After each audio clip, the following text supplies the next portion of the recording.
Hello. I am back on another adventure. So I am at the airport in Toronto, and I've started to make a tradition,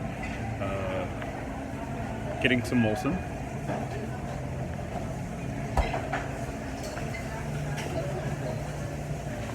At this place, I'm a big fan because it has a charging station. So I'm off on perhaps the most epic journey I've been on yet. Sadly, Michael Fell will not be joining me this trip, but my friend Fabio will be for at least part of it. So I'll be gone for like 20 days.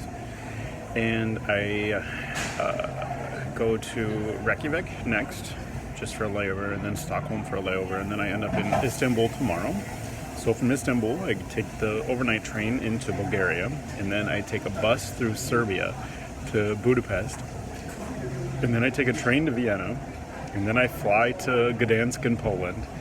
Then I take a plane to Copenhagen for a short layover, then to Oslo for a short layover, then to Tromsø to see the Northern Lights, and then back to Oslo for a few days, and then London for a short layover, and then back to New York City, and eventually back to Buffalo. So we'll see how this pans out. I'm a little bit nervous about some of these. I've been practicing Cyrillic, so I've got that I got the alphabet at least under control. Hold on. I need a drink from that long story.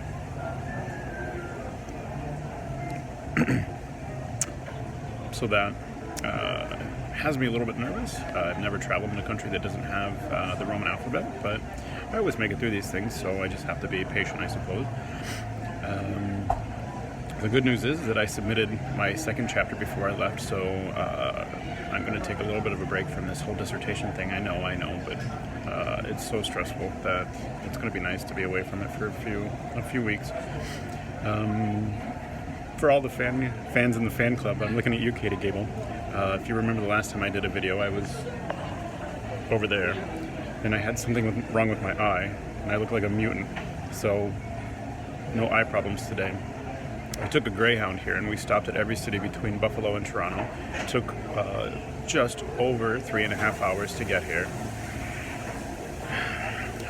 I can't figure out a good way to get to Toronto from Buffalo because I don't want to pay for parking.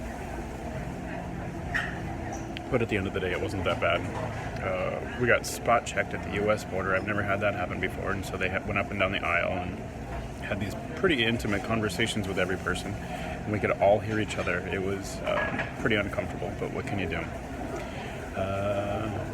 This may be a surprise, but I'm here 4 hours early.